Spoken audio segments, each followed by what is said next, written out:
Hello, welcome to my channel. My name is Jamie.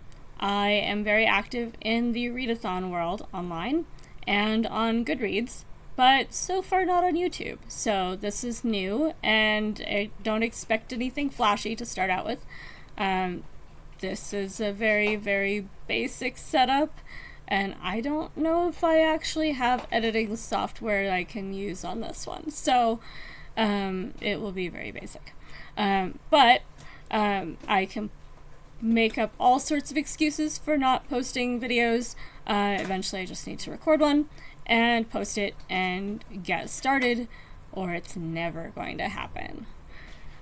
So I was inspired to do my first video based on the 1001 book tag by Ms. Reads a Lot.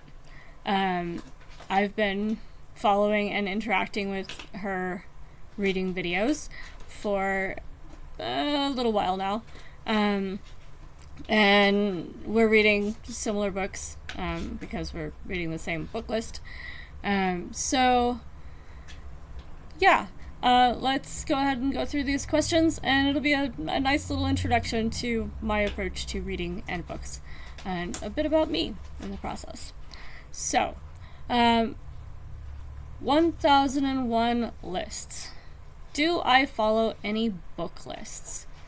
Actually, I love list challenges. I don't remember what year I discovered it, but I've been playing with it ever since. When I type L in my search bar in Google, it usually brings up list challenges because I play with it a lot.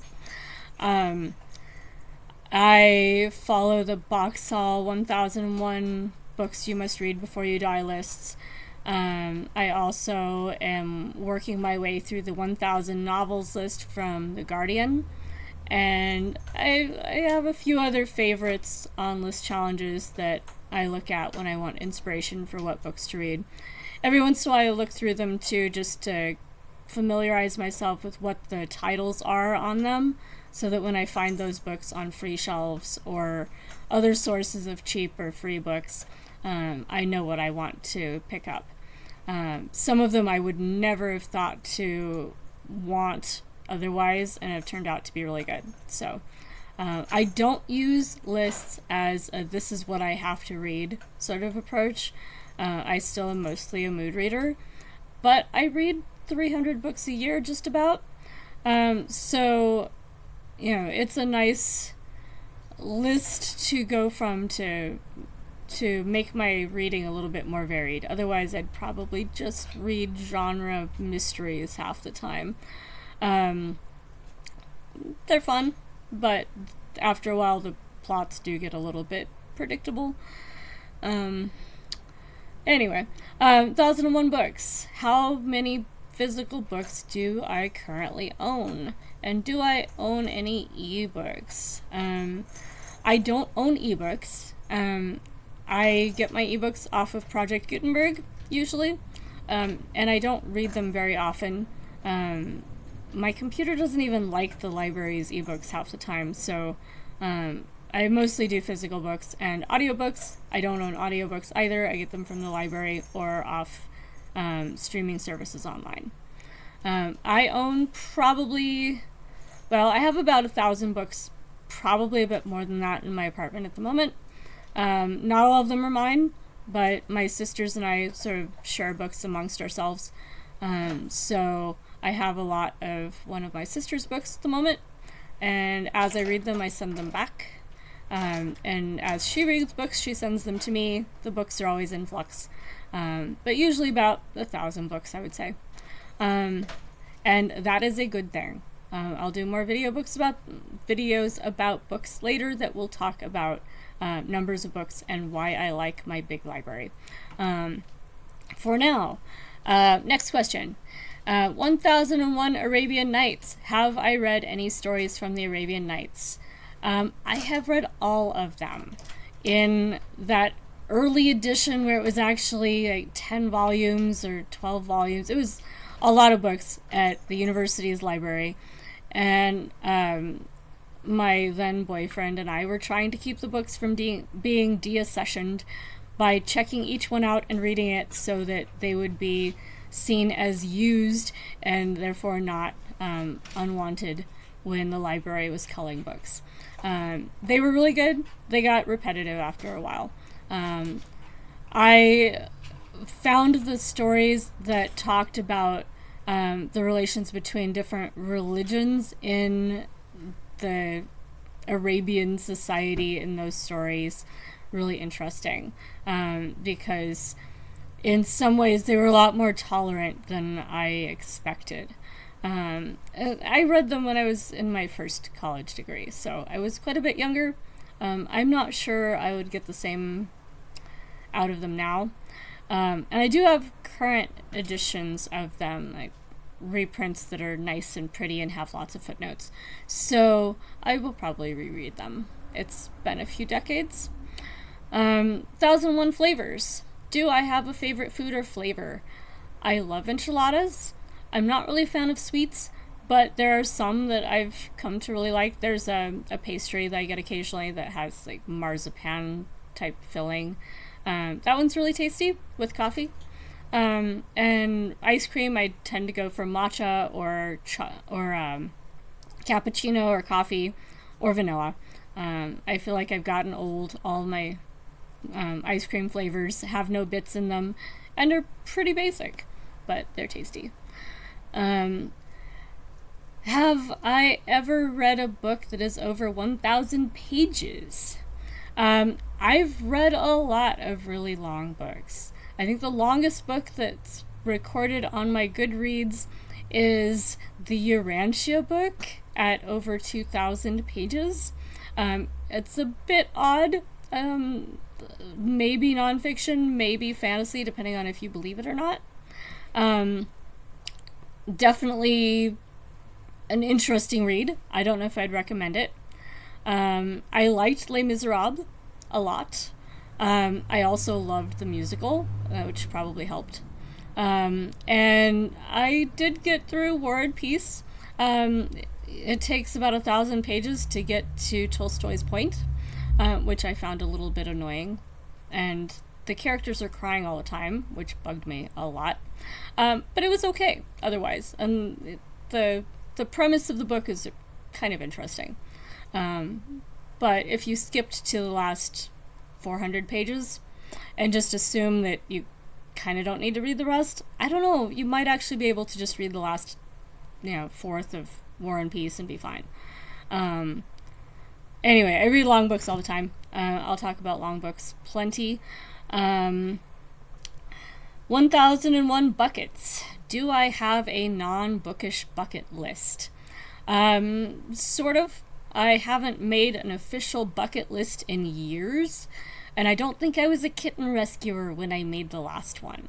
So a lot of my goals have changed, and usually now when I have unexpected resources, they go to kittens.